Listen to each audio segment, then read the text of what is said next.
Welcome back. It's time for my next guest. She's only 19 years old, but she's already made 17 feature films. Before we get her out there, just a reminder, here she's in one of my favourite movies, Hannah. I've killed you.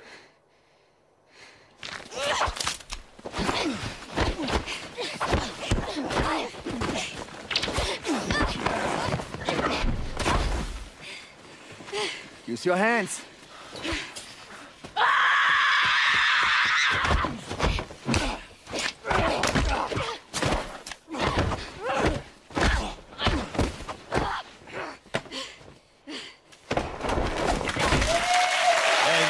If you haven't seen it, get out a copy.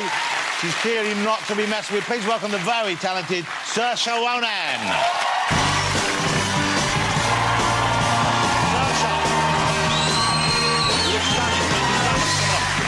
How are you? Good with that. I'm very well. Thank you. Come and sit down. Hey, it's great to have you on the show. I'm so excited you're on the show. I'm such a fan of yours. Oh, thanks for having me. I was looking at this backstage, and it really does look like a hot dog. Giant hot dog? Yeah. Well, it's kind of appropriate, because if this was made of sausage, I would eat the whole thing in one sitting. Yeah, sure. I wouldn't have a problem. You're sure? Hey, so many movies in such a short period of time, and you got nominated for an Oscar when you were 13? Yeah. That must have... What a feeling that must have been. How did that must have been an incredible period in your life. It was. I mean, it's funny looking back on it now, because in a way it was just a bit of a blur, that whole experience, that event and everything. But I think just what I remember from the actual event was just being really hungry, because you know, you're on the red carpet for about 2 hours before you go inside, and then you're in there for another 2.5 hours, and then by the time you get out, you know, you get a little tiny plate of food at the governor's ball, just a little bit, a little bit. So I was lepping. That's Irish for starving. I was really, really hungry. What's the word for starving? Lepping. I was lepping? Yeah, I was lepping. What does that mean? I mean, I know being starving, but... It means you're famished, But where does it come from, lepping? I don't know. It's just a word. We have a funny language at home. But you still live in Ireland. You could live over here. You could live in Hollywood. I guess most of your work must be presumably in other countries. Yeah. And yet you live in Ireland with your family. This is you just want to stay there. You just like it that much. I mean, I love Ireland. I would like to live in other places as well. I mean, I love London and I love New York as well. I was born in New York, so whenever I go back there, you know, I feel very much at home. So how old were you when your family moved back to Ireland? I was about 3.5. One thing that strikes me when you're talking here, and I was listening to what you were saying, but at the same time it struck me that you've got a much stronger Irish accent than I thought you would have. Oh, yeah. And yet in movies that never comes through unless it's needed. So you must be pretty good at... You've mastered the art of hiding that or changing that. Are there accents you can't do, or are there accents which come easier to you? I'd quite like to be able to do your voice, because I love the way you speak. Steve? But I've never done it. Steve, can you do my voice? Well, I try to do it, you know, and I certainly try to do it, but of course it's rather easy, really, isn't it? Because of course you've got the speech impediment that's sort of actually part of what makes you who you are, really. That doesn't sound anything like me. I haven't been practising, Jonathan, because I'm not that bothered about trying to do your voice. OK, so your new movie, Saoirse's new movie is called Byzantium. It's not out until the end of May. May the 31st, I think, comes out, and it's a very different take on the kind of vampire story, isn't it? Yeah, it's almost like a more classical vampire story, I think. Like, it's more of a mythical kind of folklore take on it. But we don't have fangs. We're able to walk out into the sunlight. We don't turn into crystal or bats things. We don't turn into bats. But yeah, it's basically about these two women, and they've been turned into suppliants, we call them. We don't actually refer to ourselves as vampires, just to make sure that we have that little bit of separation there.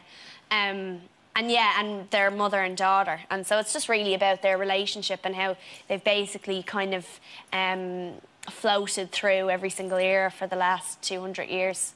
It's got you're in it, and the mother, and this is the key relationship, is played by the very beautiful Gemma Arterton, of course. Yeah. And I guess the point is, even though you're about the same age, the vampires don't age, or suppliants don't age in the same way, so that is an issue. Let me show you a clip. This is Byzantium, as I said, it's out May the 31st.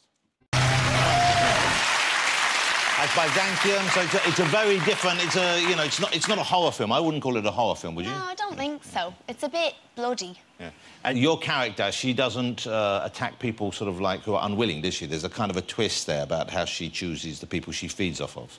Yeah, well, she's a nice killer. She's a nice vampire.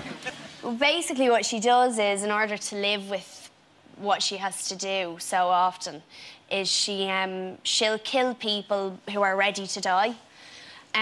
So she kills a lot of old people, and she'll... she's like a vampire version of Dignitas. Yeah. Let me ask you about the next movie you're about to make. I'm very envious of who you're working with on this, because you're going to work with Ryan Gosling. I know.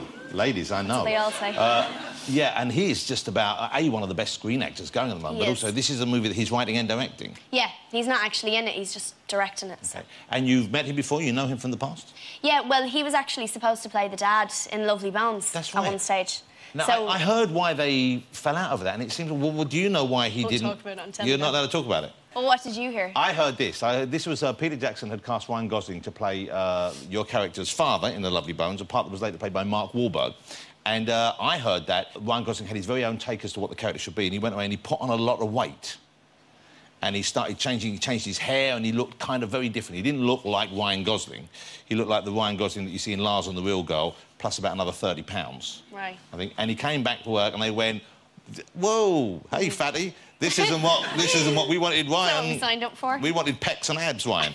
And then that's why they parted company. That's what I heard. OK. So what did you... That's interesting. What did you hear? That's what you heard. I won't... I mean, you know, it's all done now. But basically, you know, I think they all had a different idea of who they wanted Jack Salmon to be. And Ryan had one idea of what he wanted, and I respect that, to be honest, because I think seeing him, especially now and what he's done since then, he's a brilliant actor. And I really think, just from talking to him and just from seeing him on screen, you can tell he takes it very seriously, and he's not really a kind of self-aware actor like a lot of men tend to be, I think. What do you mean by that, when you say self-aware? I mean, sometimes you see men on screen and they're aware of how they look. You know? So, but he must be aware of how he looks. He must know the impact. I don't know if he is. I mean, when I watch him on screen, what I enjoy most about his performance is that he doesn't seem to care about any of that stuff. Yeah, he doesn't. You're right. He does change his appearance. So. Hey, just before you go, and I know you're going to warm up, I want you to stretch. I want you to get warmed up, because I don't want you to pull anything, because you're going to race will.i.am, who looks actually, to be honest with you, you look like you're taking this quite seriously, Will. I'm doing my meditation now, trying to get all my muscles aligned so I could just whip that butt in the race. Will, you haven't said dope once in this interview. Oh, I heard one dope. One dope did come out earlier. I think he described me as being dope. He's dope. Yes. A dope. It is. A dope, yeah. I was very happy to be described as dope. Yeah. And Francesca, has Will called you dope yet this evening? No, he hasn't. But on a different note, I want to see your abs. Yeah, come on. I think any kind of a gentleman would oblige that kind of request, Will. Come on, Will. My abs kind of look like if you peel open a Hershey's chocolate, you see the little squares? Yeah. That's what it looks like. Mine's similar. Mine's like if you peel open a Bounty bar and you just get one nice big... OK, Saoirse, it's been lovely to have you on the show. I'm very excited about the race. Thanks, Jonathan. It's coming up. I'm going to win for you. OK, so we're going to be racing a little bit later on, but after the break I will be chatting to Steve Coogan. Of course, Francesca Martinez is coming up as well, but for now, will you join me in saying thank you to the lovely Saoirse Ronan, ladies and gentlemen. That was fabulous. Thank you, and good luck. Thanks very much.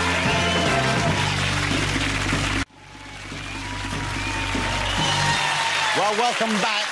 Before we get my next guest out, this has just happened this evening. We found out that Saoirse Ronan is pretty handy when it comes to running. will.i.am also fancies himself on the track as well. They've agreed to race each other on the show this evening.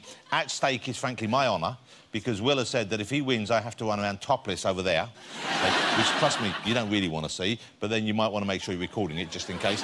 And if he loses, he said he'll run around bottomless. Outside, we've set up a little running track. Can you hear me? Yes, I can hear you. You feeling confident? I'm a bit nervous, but yeah, I'm fine. Okay, we've given you training shoes. You're ready to go there with those on. I know, they're very light. Warm up. And Will, you're not worried about the fact that there may be some kind of, like, a little bit of drag involved with the bowler hat? You're going to keep the hat on as well?